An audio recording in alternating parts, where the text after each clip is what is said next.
ओम नमः शुद्धेभ्यः। ओम नमः शुद्धेभ्यः।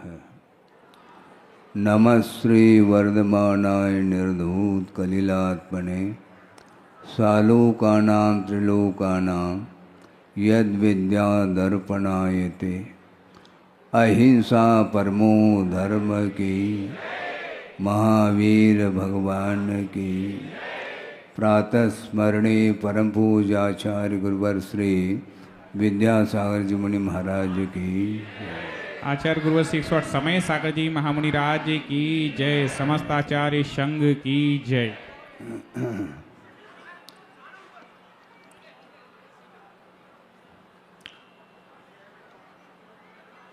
शिव भुनने की भूमिका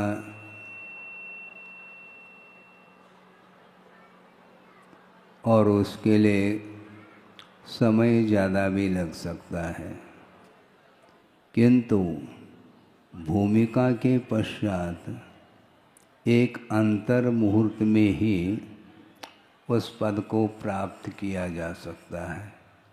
करते हैं एक अंतर्मूर्ति काल लग जाता है, चाहे वह बाहुबली भगवान हो, चाहे वृषभनाथ हो, चाहे चक्रवर्ती हो, चाहे और कोई भी व्यक्ति हो, साधक हो, किंतु अंतर्मूर्ति ही ध्यान के लिए समय दिया गया है।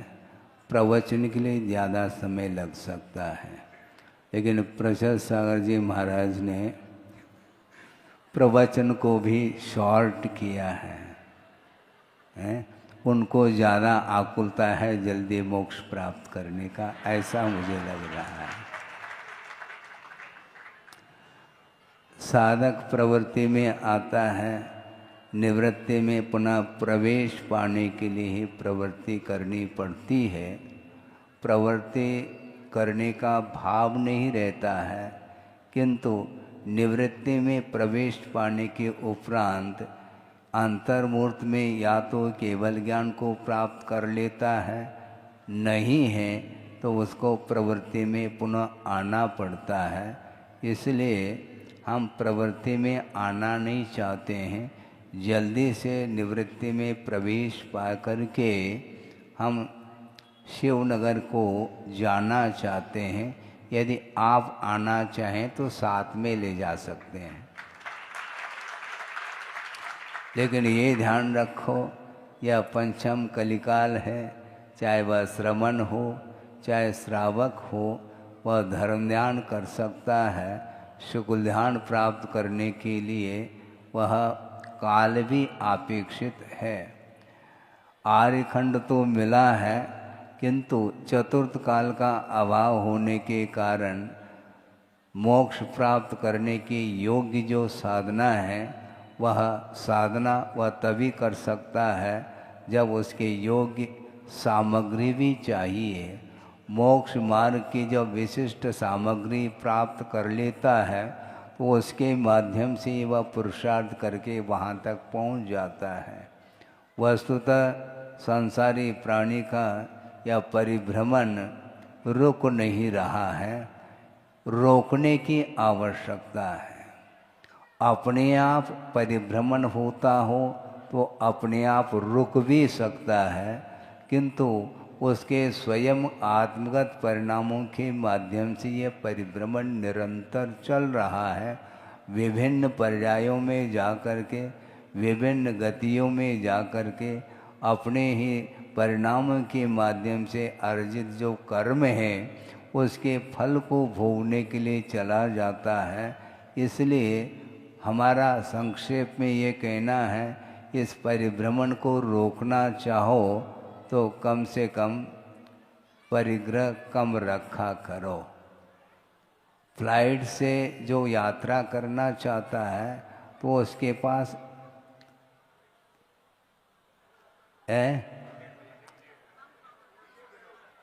वज़न कम होना चाहिए। शरीर का भी वज़न कम हो तो ज़्यादा अच्छा है। मान लो 100 kg का वो है, मान लो, वो कम थोड़ी कहलाता है। और उसके साथ साथ सामान 100 साल का लेकर के चल रहा है, तो वह वस्तुतः प्लेन भी जो है ना उड़ने के लिए उसके अंदर भी क्षमता नहीं रह पाती है। सबसे हल्का होना चाहिए। सबसे हल्का कौन होता है आपको ज्ञात है? गुरुदेव ने कई बार पंचकल्याणक वगैरह में भी ये प्रसंग रखा था, उसी को रख लिया जाए, क्योंकि अल्पकाल में अपने को मोक्ष भी प्राप्त करना है। इसका अर्थ समझ रहे हैं क्या? नहीं महाराज जल्दी नहीं जाओ यहाँ से मोक्ष तो प्राप्त करना है तो शिवनगर से तो ऊपर उठना ही पड़ेगा ना। तो वस्तु तो हल्का बनना चाहिए। परिग्रह के माध्यम से परिग्रह का जो बोझ है, उस बोझ के कारण ही इस संसारी प्राणी का पतन हो रहा है। उसको उत्थान की ओर ले जाना चाहते हैं तो बहुत अल्प मात्रा में परिग्रह का संचय कर लेना चाहिए। ये आधुनिक युग है। ये वह भी युग था जो प्राचीन युग जिसको बोलते हैं 50-60 साल पूर्व में जो कल्चर था, जो माहौल था, वह इस प्रकार का आधुनिकता को लेकर के नहीं था। वहाँ पर गांव में जाओ अथवा शहर में जाओ, लगता नहीं था कि ये शहर है क्या गांव है, किंतु यहाँ पर गांव में भी शहर का वातावरण देखने को मिल रहा है। ये आधुनिक जो है ये युग की विशेषता हो गई है। इसलिए कई युगों निकल गए हैं इसी प्रकार के आधुनिकता के साथ, किंतु सात्विक प्रवृत्ति के साथ, सात्विक जीवन के साथ एक आदर्श जीवन जीता हुआ जो समय व्यतीत करता है, वह बहुत अल्प काल में भी वह गंतव्य को प्राप्त कर सकता है। चक्रवर्ती को कई लोगों का कहना है कि महाराज उनको तो अंतर्मूर्त में ही मोक्ष की उपलब्धि हो गई है। आपकी ये भूल मानी जाएगी। मात्र चक्रवर्ती को ही अंतर्मूर्त में मुक्ति नहीं मिली, चाहे वो बाहुबली हो, चाहे वृषभनाथ हो, चाहे और कोई भी हो। मोक्ष की उपलब्धि बिल्कुल अंतर्मूर्त से अधिक नहीं लग सकती। पूर्व भूमिका के अपेक्षा से किसी को अधिक काल लग सकता है, किसी को कम काल लग सकता है, ये अलग विषय है। किंतु लक्ष्य सबका एक होता है और होना चाहिए। एक संयम की भूमिका में चल रहा है, एक संयम की देश चारित्र की भूमिका में चल रहा है, और ये एक वह व्यक्ति है, न वह अनुव्रति है न वह महाव्रति है, किंतु अविरत अवस्था में सम्यक दर्शन के साथ चल रहा है। और आगम के माध्यम से सोचते हैं तो आपको विस्मय होगा कि वह अविरत सम्यक दृष्टि भी नहीं है, मिथ्या दृष्टि है, किंतु सम्यक दर्शन के सम्मुख ही नहीं पहुंचा, किंतु एक साथ रत्नत्रय को प्राप्त करने का पुरुषार्थ जिसने किया है, ऐसा वह साथ से मिथ्या दृष्टि अंतर्मूर्त में अप्रमत्त गुणस्थान को प्राप्त कर सकता है। ये आगम का उल्लेख है। ये नहीं समझना कि वहाँ तक पहुँचने के लिए बहुत समय लगता है, ऐसा कुछ भी नहीं। एक साथ भी वह अप्रमत्त गुणस्थान को प्राप्त कर सकता है और अंतर्मूर्त में ही वह अष्टमादि गुणस्थान में प्रवेश पा करके मोक्ष का अधिकारी हो सकता है। ये क्षमता जीव के अंदर है।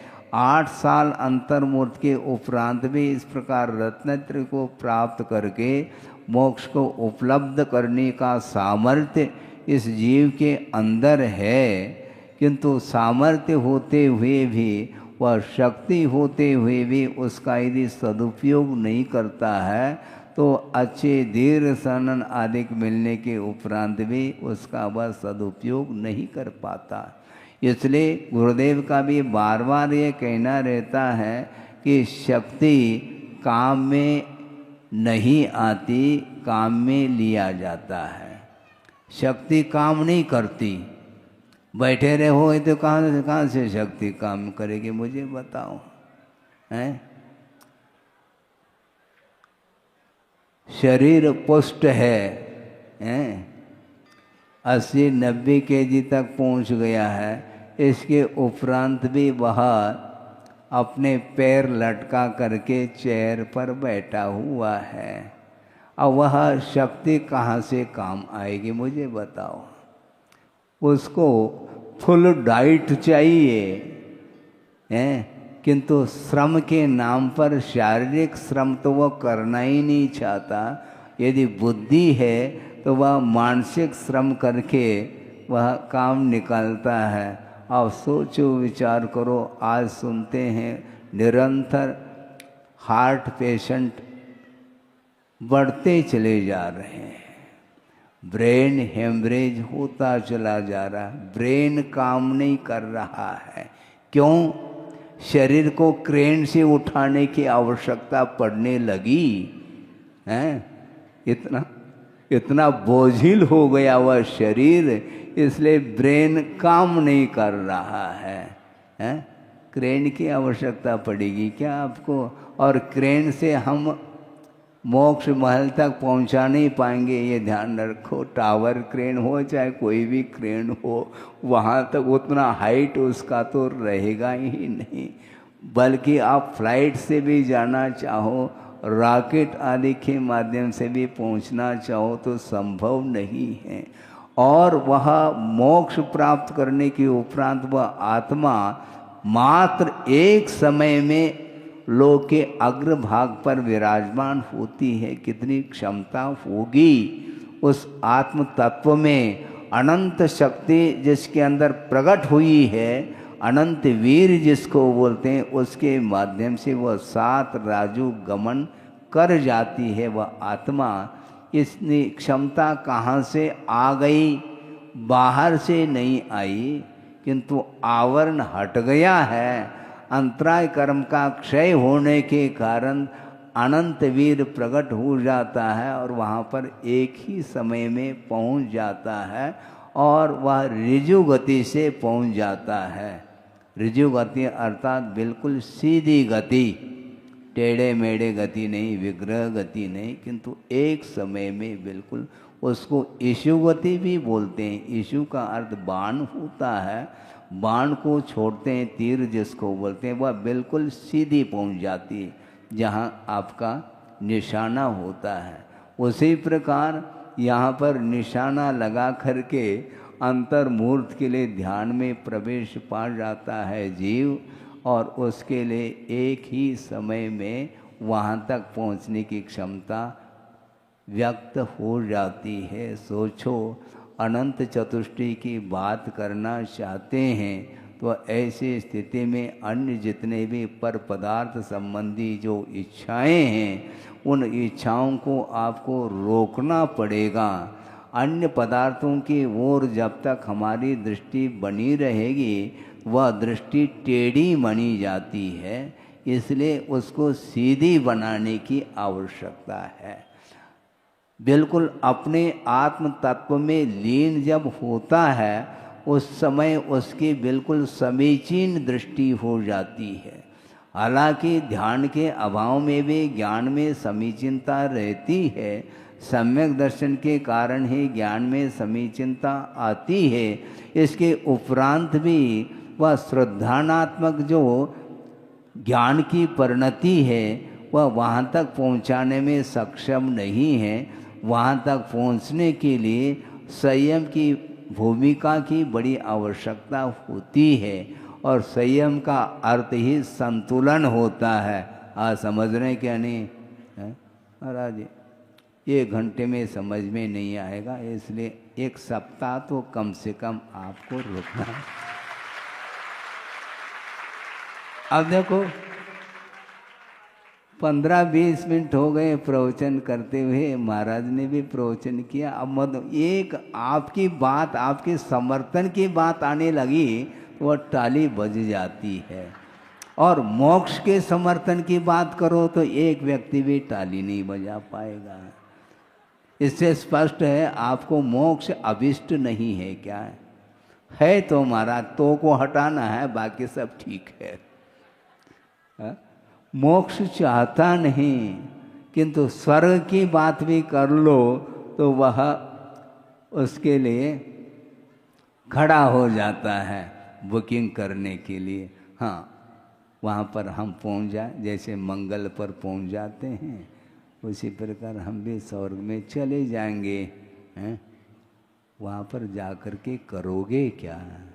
क्योंकि ये स्पष्ट लिखा जा रहा है कि नर काया को सुरपति तरसे कह रहे हैं।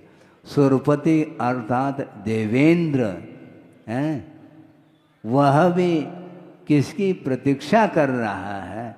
मुझे भगवान पुण्य के उदय से अथवा रत्नत्र की आराधना से यह इंद्र पद मुझे उपलब्ध हुआ है, किंतु सागरोपम आयु मिली है। यदि अल्प आयु मिलती तो और अच्छा था, किंतु सागरोपम आयु तक यहाँ पर हमें रुकना पड़ेगा।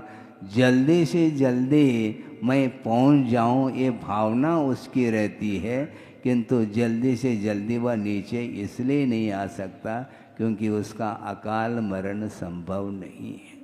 जितनी आयु मिली है उतनी आयु तक वह सुख के साथ समय व्यतीत करता है और इस प्रतीक्षा में रहता है कि जल्दी से जल्दी यह नरभव प्राप्त हो, क्योंकि मनुष्य पर्याय के बिना वहाँ पहुँच नहीं सकते। कहाँ? शिवनगर। शिवनगर पहुँचना हो तो सर्वार सिद्धि की अहमेंद्र, वहाँ से तो बहुत पास है शिवनगर, लेकिन वहाँ से नहीं जा सकते। उनको मनुष्य भव को प्राप्त करना पड़ेगा और मनुष्य बन करके संयम की साधना के माध्यम से ही वह निर्वाण को उपलब्ध कर सकता है। समय आपका ज़्यादा न हो, अभी 9:35 हुए हैं, लेकिन गर्मी के दिन हैं, ज़्यादा न हो, क्योंकि महाराज ने भी प्रवचन किया है। ऐसा थोड़ी कि केवल हमने ही किया है। हमने उनको कहा क्योंकि जनता ज़्यादा आई है, ऐसा लग रहा है कि जैसा लाका भ्रमण हो।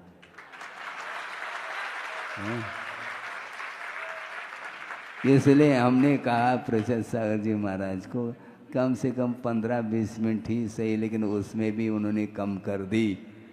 कोई वादा नहीं, क्योंकि धर्म श्रवण कराने के लिए कम और ज़्यादा समय की आवश्यकता नहीं होती है, क्योंकि गुरुदेव ने ये कहा था कि खांड की जो रोटी होती है ना, वह कहीं से भी उसको तोड़ो तो वह मीठी लगती है वो रोटी।